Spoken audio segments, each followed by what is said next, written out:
Viscosity, it is one of characteristic properties of liquids. Viscosity is a measure of resistance to flow which arises due to the internal frictions between layers of a fluid as they slip one another while liquid flows. जब liquid का flows होता है तब क्या होता है, number of layers उसमें होते हैं और वन बाय वन ऊपर नीचे लेयर की प्रेजेंस होती है और एक दूसरे का फ्रिक्शन भी लगता है। मान लो कि हम ले रहे हैं ऑयल का लेयर, या तो ऑयल वाला हम फ्लूइड ले रहे हैं, तो उसमें ऐसा नहीं होगा कि भाई ये फ्लो है वो पूरा ऑयल का एक ही होगा। इस टाइप जिसमें भी आप डालते हो तो उसका फ्लो, उसकी मूवमेंट एक ही साइड, कोई एक ही मॉलिक्यूल में, या तो ये बल्कि मॉलिक्यूल है। ऑयल्स में कार्बन की चेन होती है, लॉन्ग चेन, आपको पता होगा, 10th में थोड़ा आपने देखा है, ठीक है। तो उसमें भी कैसा होगा, नंबर ऑफ लेयर्स होगी। क्यों? क्योंकि उसमें भी नंबर ऑफ कार्बन की चेन है, ऑयल की बात करते हैं तो नंबर ऑफ लेयर्स हो गए और एक दूसरे पर हो गए। जब हम किसी में डालते हैं या तो उसको हीट करते हैं, ठीक है, तब ऐसा लेयर है वो जनरेट होते हैं ऊपर नीचे। और ये लेयर जनरेट होते हैं, उसका रीजन क्या है? तो कोई रीजन नहीं है, उसमें मॉलिक्यूल्स है वो खुद अरेंज हो जाता है अपनी तरह से। Strong intermolecular force between molecules hold them together and resist movement of layer paste one another. अब मॉलिक्यूल के बीच में इंटरमोलिकुलर इंटरेक्शंस होगा, इंटरमोलिकुलर फोर्सेस होगा, नंबर ऑफ मॉलिक्यूल्स इसमें है तो उसकी प्रेजेंस या तो रेजिस्टेंस एक दूसरे के साथ होता होगा। रेजिस्टेंस क्यों होगा? रेजिस्टेंस इसलिए होगा क्योंकि कोई भी एटम ऐसा है कोई भी लेयर में कि जिसकी इलेक्ट्रोनेगेटिविटी या तो किसी में लोन पेयर होती है, तो लोन पेयर एक मॉलिक्यूल में होगी और दूसरे मॉलिक्यूल में भी लोन पेयर होगी, तो उसमें भी रिपल्शन होगा। Hold them together and resist movement of layer paste one another. अब आपको ये बताया है कि strong intermolecular forces between molecules hold them together, दोनों के बीच में इंटरेक्शंस है इसलिए वो एक दूसरे के क्लोज रहते हैं। और resist movement of layer paste one another, और एक दूसरे की मूवमेंट है। मान लो कि ये फर्स्ट लेयर मैंने बताया, उसकी मूवमेंट है। अगर ये अकेला होता तो वो फ्रीली मूवमेंट करता होगा, ठीक है, पर इसके साथ दूसरा लेयर है तो ये लेयर क्या करेगा, इसको रेजिस्ट करेगा। क्या रेजिस्ट करेगा? उसकी मूवमेंट है वो होने नहीं देगा। Resist movement of layer paste one another, एक दूसरे के ऊपर नीचे ये लेयर है इसलिए रेजिस्टेंस भी होगा। क्यों? इंटरमोलिकुलर इंटरेक्शंस है, एक दूसरे को वो मूवमेंट इतना ज्यादा नहीं करने देता। When a liquid flows over a fixed surface, मान लो कि कोई एक सरफेस पर अपने ऑयल वाला ही लेते हैं हम, कि कोई फिक्स्ड सरफेस एक रखी है जिस पर आपने ये लिक्विड है उसमें डाला है, तो उसमें लिक्विड का फ्लो होगा। The layer of molecules in the immediate contact of surface is stationary. अब जो लास्ट वाला लेयर होगा, मान लो आपने ये सरफेस है एक ले ली, सरफेस पर आपने लिक्विड डाला है, यहाँ पर आपने लिक्विड डाल दिया, तो लिक्विड है वो ये स्टेशनरी वाला पार्ट है, मीन्स ये सरफेस वाला पार्ट है, उस पर ये चिपक जाएगा। The velocity of upper layer increases as the distance of layer from the fixed layer increases. अब अपर लेयर की बात करी है, मान लो कि ये अपर लेयर होगा, ऊपर वाला लेयर है, ड्रॉ करके बताते हैं।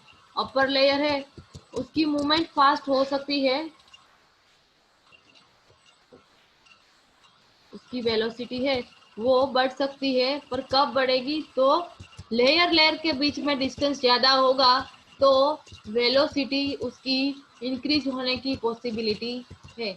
मान लो ये नंबर ऑफ लेयर्स हो गए, मैंने एक अपर वाला बताया है और उसके नीचे वाला बताया है, यहाँ पे नंबर ऑफ लेयर्स हो गए। मान लो अगर उन दोनों के बीच में डिस्टेंस ज्यादा है ये वाला डिस्टेंस ज्यादा है तो अपर लेयर की विस्कोसिटी, अपर लेयर की वेलोसिटी ज्यादा होगी। अगर इंटरमोलिक्यूलर फोर्स, इंटरमोलिक्यूलर इंटरेक्शन ज्यादा होगा तो मूवमेंट ज्यादा नहीं होगी, तो उसकी विस्कोसिटी ज्यादा होगी। वेलोसिटी कब ज्यादा होगी? तो ये लेयर के बीच में डिस्टेंस इंक्रीज होगा तो वेलोसिटी इंक्रीज होगी। This type of flow in which there is a regular graduation of velocity in passing from one layer to the next is called laminar flow.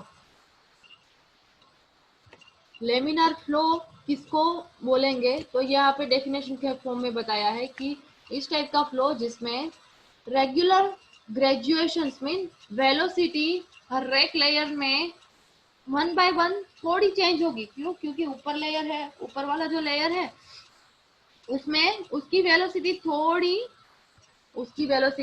थोड़ी ज्यादा होगी। क्यों? उसमें उसके बाद वाला कोई लेयर नहीं होगा, उसकी वेलोसिटी थोड़ी ज्यादा होगी। In passing from one layer to the next is called laminar flow. Means एक लेयर की कंपेयर में दूसरा लेयर है उसकी अकॉर्डिंग उसका फ्लो होता है तो उसको लेमिनार फ्लो बोलते हैं। इसमें आपको फॉर्मूला दी है, जस्ट यही आपको बताना है कि बस ये फॉर्मूला याद रखनी है। क्वेश्चन इसके रिलेटेड है, आपको मिलता है तो भेजना। एक बार मुझे दीप ने भेजा था क्वेश्चन और मैंने उसको वीडियो भेज दिया था, पर दीप तब मुझे टाइम नहीं था बेटा।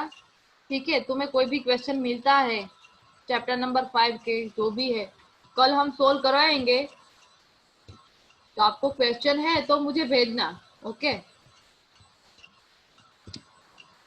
If we choose any layer in the flowing liquids, the layer above it accelerates its flow and the layer below this retards its flow. अब हम कोई लेयर चूज कर लेते हैं। मान लो कि ये 1 by 1 आपको लेयर बताया है ऊपर नीचे वाला। मान लो कि ये एक लेयर है और इसका फ्लो ये बीच वाला है, इसलिए उसकी मूवमेंट है वो थोड़ी कम होगी कंपेयर टू अपर लेयर से। This layer above it accelerates its flow and the layer below this retards its flow. ये बीच वाला लेयर है वो क्या करेगा? ऊपर वाला लेयर है उसको थोड़ा, ऊपर वाला लेयर है उसका फ्लो थोड़ा इंक्रीज होगा और नीचे वाला है उसका फ्लो है उसको इंक्रीज नहीं होने देता, उसका फ्लो मीन्स रिटार्ड्स करता है, रेजिस्ट करता है। If the velocity of the layer at a distance dz is changed, अब मान लो कि वेलोसिटी है वो चेंज होती है,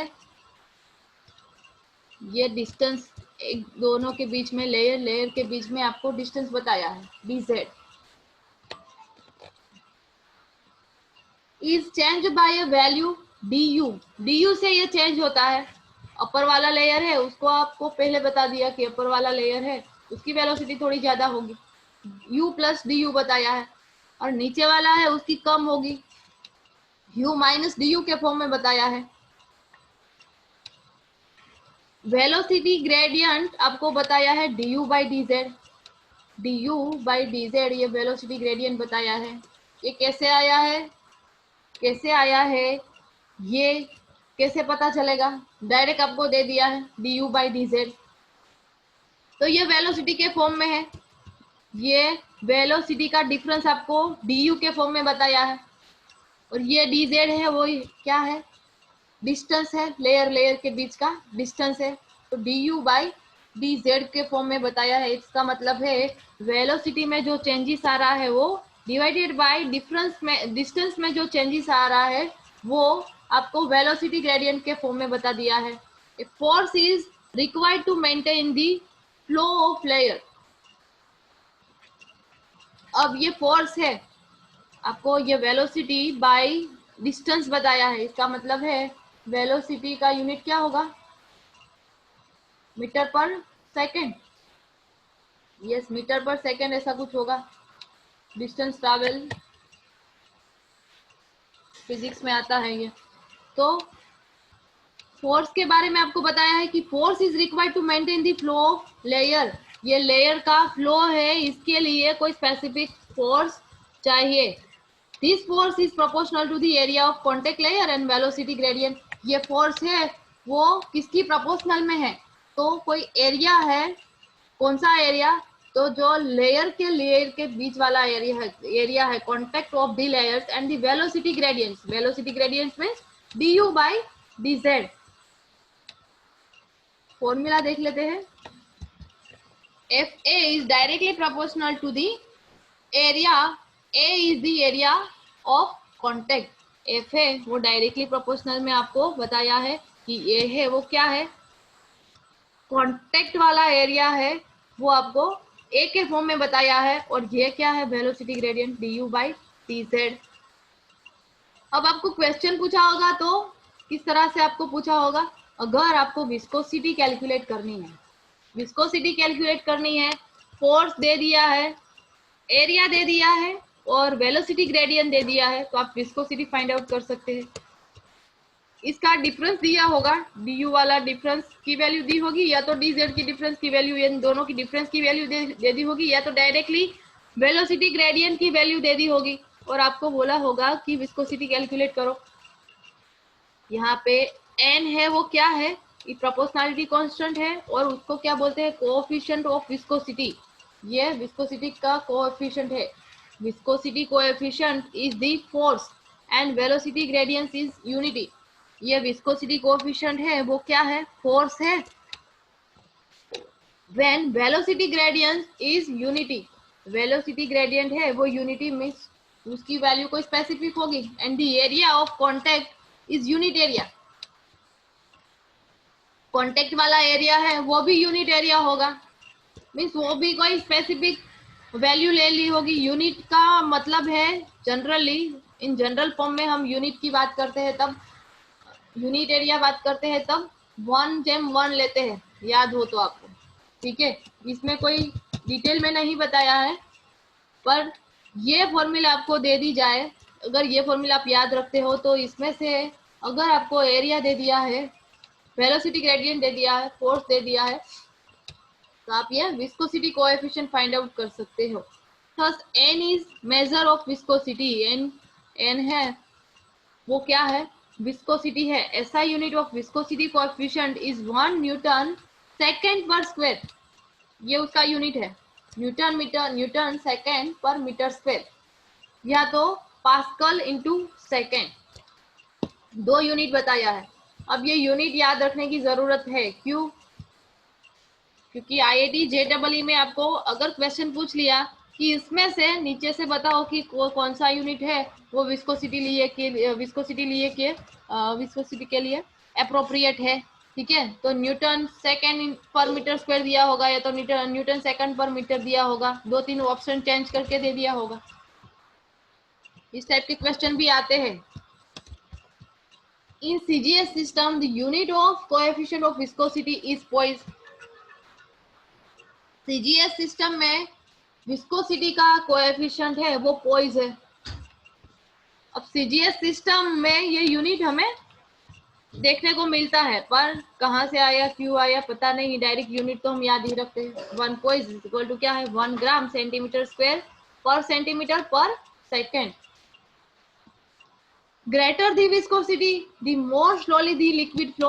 अगर विस्कोसिटी ज्यादा है तो इसका मतलब है उसका फ्लो होगा, लेयर का फ्लो होगा वो कम होगा, स्लोली उसकी मूवमेंट हो रही होगी, मॉलिक्यूल के बीच में उसकी मूवमेंट स्लोली हो रही होगी। Hydrogen bonding and van der Waals force are strong enough to cause high viscosity. Hydrogen bonding है और वान डेर वाल्स फोर्सेस है, ये क्या करता है? विस्कोसिटी है इसको रोकता है, मीन्स विस्कस इसका इंटरेक्शन, अगर हाइड्रोजन बॉन्डिंग का इंटरेक्शन है, या तो van der Waals force of attraction, इन दोनों की प्रेजेंस होगी, तो उसकी विस्कोसिटी ज्यादा होगी, जिसमें इंटरेक्शन हाइड्रोजन बॉन्डिंग वाला स्ट्रॉन्ग होगा, या तो van der Waals force of attraction उसमें प्रेजेंस होगा, तो उसमें विस्कोसिटी ज्यादा होगी। यहाँ पे आपको ग्लास का एग्जांपल दिया है। Glass is an extremely viscous liquid. Glass material आपने देखा है जो हम लैब में यूज करते हैं, एक्चुअल में वो एक लिक्विड ही है, पर उसको उस कंडीशन में लाते हैं कि वो सॉलिड फॉर्म में रहे। ठीक है, पहले जब बनाया जाता है तब वो पहले लिक्विड ही होता है, लिक्विड को कन्वर्ट करते हैं सॉलिड में। It is so viscous that many of its property resemble solids. ये इतना हम उसको विस्कस बनाते हैं कि उसकी प्रॉपर्टी, उसकी प्रॉपर्टी है वो सॉलिड में, मीन्स उसकी फिजिकल प्रॉपर्टी वो सॉलिड में कन्वर्जन हो जाए, मीन्स लिक्विड में था और सॉलिड में वो आ जाए, उतना हम उसको विस्कस कर देते हैं। Viscosity of liquid decreases as the temperature rises.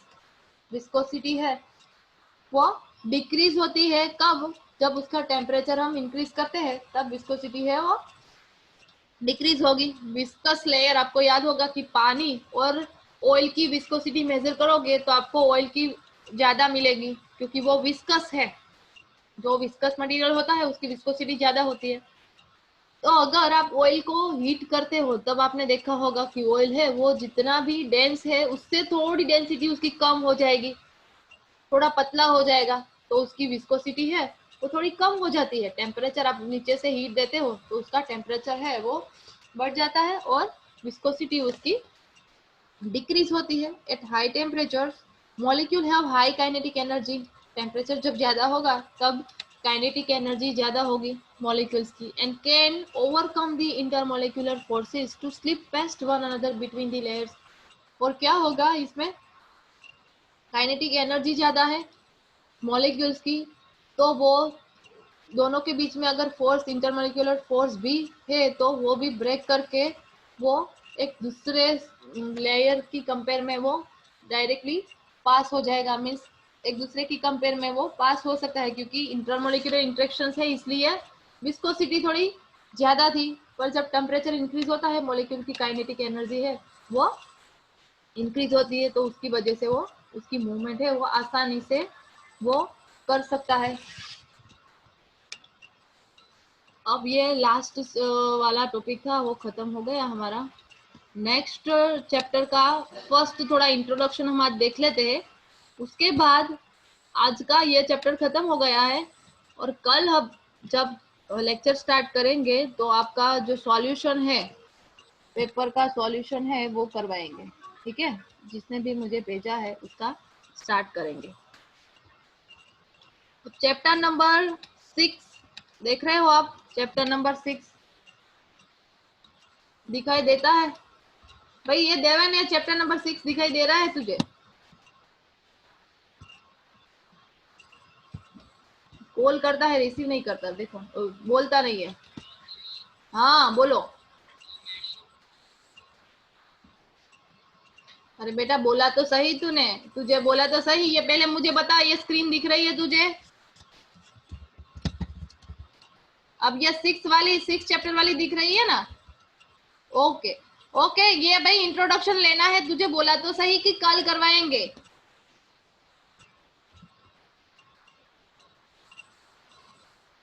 दो लेक्चर के बाद फिर से मुझे कॉल करना, मैं तुम्हें एक्सप्लेन करती हूँ। ओके, पहले ये स्टार्ट करते हैं, चलो।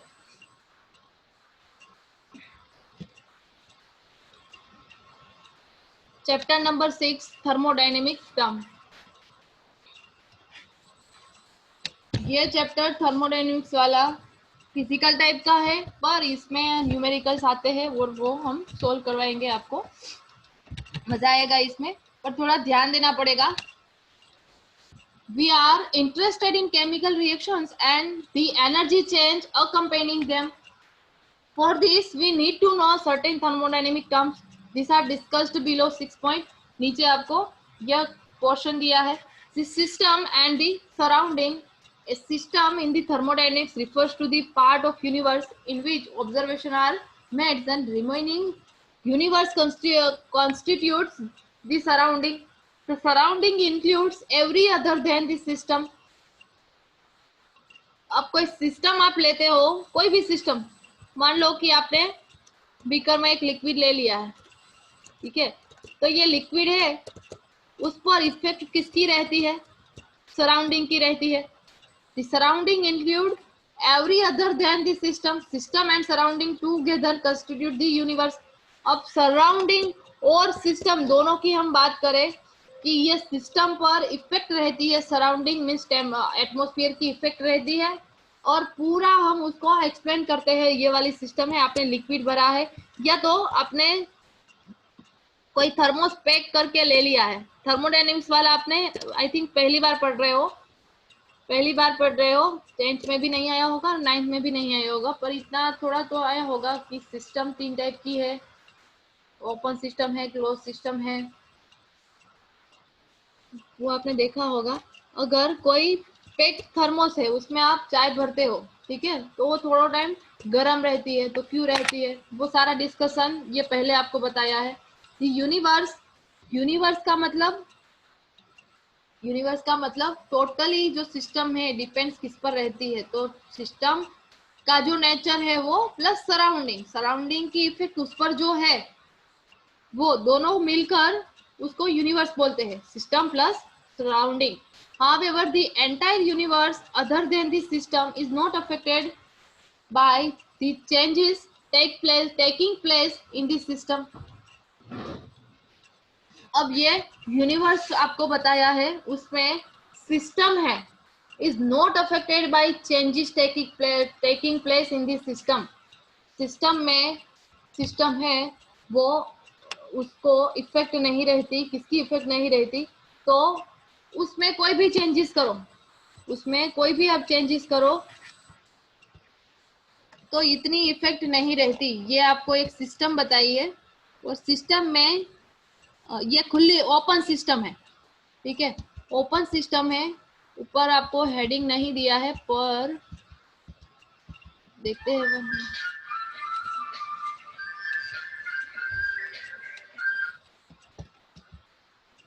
यस, यहाँ से ओपन सिस्टम स्टार्ट होती है, ठीक है, यहाँ से स्टार्ट होती है। तो आगे इंट्रोडक्शन दिया है, और ये ओपन सिस्टम में एनर्जी और जो लिक्विड दिया है उसकी कंपैरिजन करी है। आइसोलेटेड सिस्टम क्या है, ओपन सिस्टम और क्लोज सिस्टम तीनों बताया है। पहले क्या बताया है वो थोड़ा देख लेते हैं।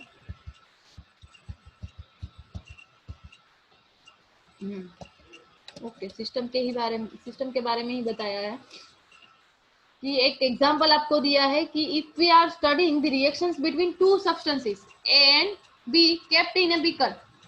दो सब्सटेंस आप एक बीकर में लेते हो और आपको स्टडी करनी है, उन दोनों के बीच में क्या रिएक्शंस होती है, केमिकल रिएक्शन में क्या चेंजेस आता है वो देखना है। The beaker containing the reaction mixture is this system. अब ये बीकर है जिसमें ये दोनों आपने डाला है, तो वो एक सिस्टम बन गई, उसको हम सिस्टम बोलते हैं। And the room where the beaker is kept is the surrounding. और सराउंडिंग किसको बोलेंगे, तो वो वाला रूम जहां पर हमने ये बीकर रखा है, ये सराउंडिंग वाला आपको पार्ट बताया है कि ये सराउंडिंग वाला पार्ट है। जस्ट आपको कॉमन इंफॉर्मेशन, कॉमन आपको बताया है कि ये सराउंडिंग है, बीकर के आसपास जो रूम वाला एटमॉस्फेयर है वो सराउंडिंग है। और सिस्टम किसको बोलेंगे, तो कोई भी मॉलिक्यूल है या तो कोई भी रिएक्शन है जिसकी हमें स्टडी करनी है, वो सिस्टम बन गई। सिस्टम है वो 3 टाइप की है, ओपन, क्लोज्ड एंड आइसोलेटेड। उसके पहले भी आपको थोड़ा बताया है, नॉट दैट द सिस्टम में be defined by physical boundaries like beaker और टेस्ट ट्यूब।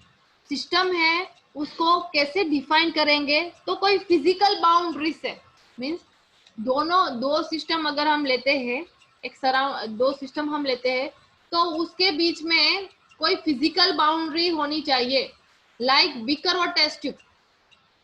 जैसे हमने बीकर लिया, तो सिस्टम हमने कब बोला, बीकर में हमने लिक्विड लिया तो तब हमने बोला कि ये सिस्टम है जिसमें हमने ए और बी डाला है, ठीक है, ये एक सिस्टम है। पर कब हम बोल सके, क्योंकि ये उसके बीच में, सिस्टम और सराउंडिंग के बीच में एक लेयर था, फिजिकल बाउंड्री थी। वो कौन सी थी, तो ग्लास का बीकर है, ग्लास का मटेरियल है, वो एक बाउंड्री है। या तो टेस्ट ट्यूब में हम लिक्विड लेते हैं, तो टेस्ट ट्यूब के अंदर जो लिक्विड लिया है, जो कंपाउंड लिया है, वो हमारी सिस्टम है। और आजू बाजू का जितना भी एरिया है, मीन्स जिस रूम में हम रखते हैं, तो वो हमारा सराउंडिंग है। और this system may simply be defined by a set of a Cartesian coordinates specifying a particular volume in a space. System है उसको कैसे डिफाइन करेंगे, तो उसको हम ये 3 कोऑर्डिनेट में भी डिफाइन कर सकते हैं। कोई पर्टिकुलर उसका वॉल्यूम होगा तो एक्स वाई जेड एक्सिस में उसके मॉलिक्यूल तो होंगे ही। इतना बताया नहीं है कि भाई ये वॉल्यूम दिया है और इतना वॉल्यूम है, ऐसा कोई बताया नहीं। पर सिस्टम और सराउंडिंग क्या है, जस्ट इतना ही बताया कि बीकर में आप लिक्विड लेते हो तो वो क्या है, सिस्टम है, और बीकर के बाहर वाला पार्ट है वो क्या है, surrounding. It is necessary to think of this system as separated from the surrounding by some sort of wall which may be real or imaginary. ये नेसेसरी है to think of this system as separated from the surrounding। System है वो separate होनी चाहिए surrounding से by some sort of wall which may be real और imaginary। या तो इमेजनरी होना चाहिए या तो रियल होना चाहिए। पहले तो हम रियल वाला देखेंगे, इमेजनरी क्या है वो बाद में देखेंगे, पर दोनों के बीच में दीवार होनी चाहिए। The wall that separate the system from the surrounding is called boundary। वो वाली वॉल जो सेपरेट करती है, सिस्टम और सराउंडिंग दोनों को सेपरेट करती है, उसको क्या बोलेंगे, उसको बाउंड्री बोलेंगे। This is designated to allow us to control and keep track of all movements of matters and energy in or out of this system.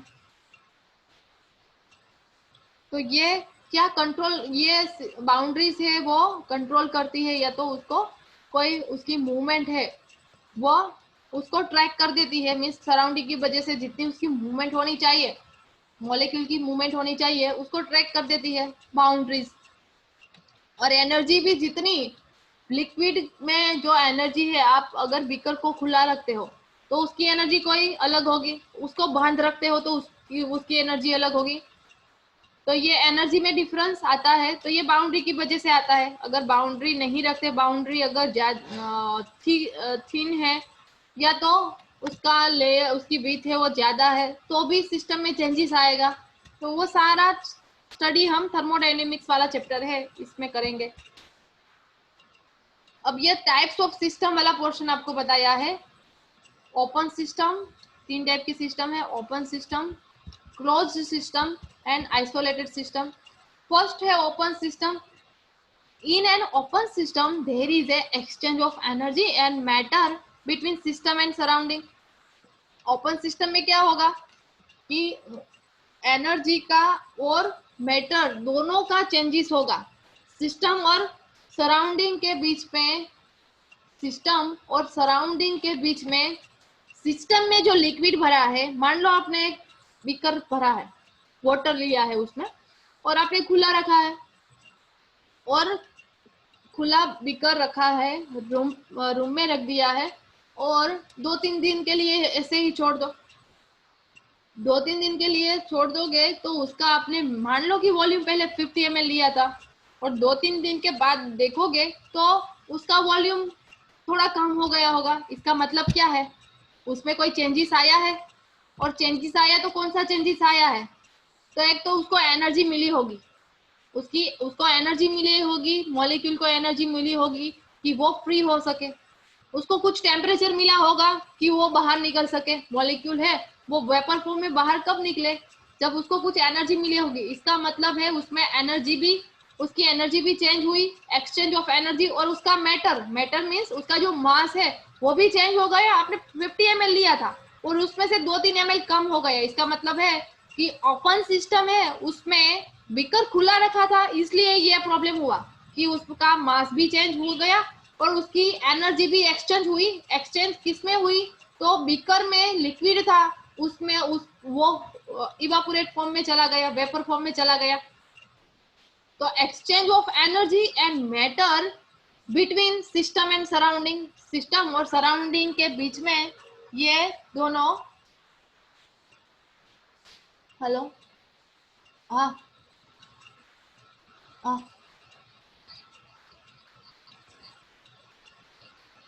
हाँ हाँ हाँ हाँ, ओके,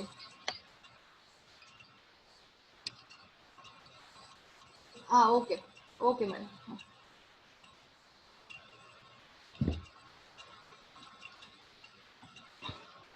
ये थोड़ा देखो, 2 मिनट, हमारे पास 3 मिनट का टाइम है, 1 मिनट में मुझे लिंक सेंड करनी है, तब तक आप ये देखो तो जितना भी समझ में आता है फिर से ये डिस्कशन करते हैं।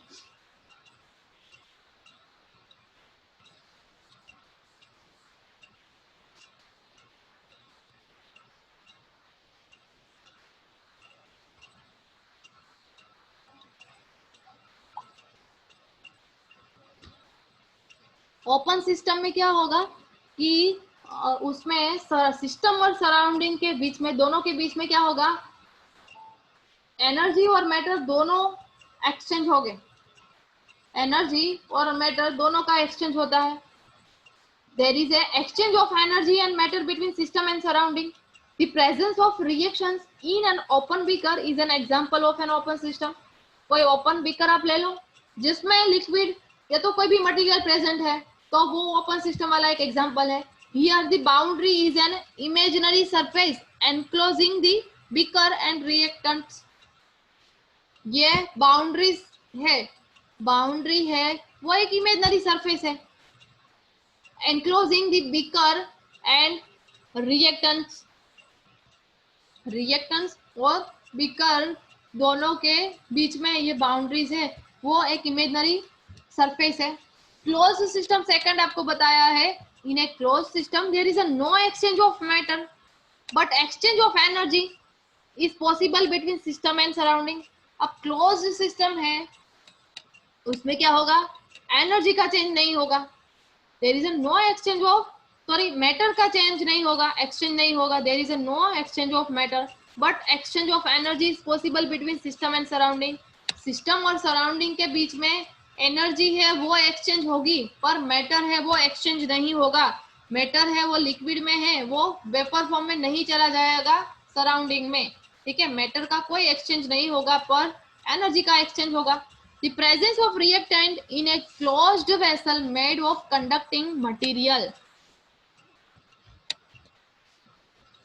Reactant की presence of reactant in a closed vessel made up of conducting material means आपको एग्जांपल दिया है कि कॉपर और स्टील का एग्जांपल हम ले, ठीक है। तो वो क्लोज सिस्टम के लिए अच्छा रहेगा, पर वो क्यों अच्छा रहेगा वो हम नेक्स्ट लेक्चर में डिस्कशन करेंगे। लास्ट हमारी 1 मिनट बाकी है तो उसमें हम ज्यादा डिस्कशन नहीं करते कि बाकी रह जाएगा सारा ये।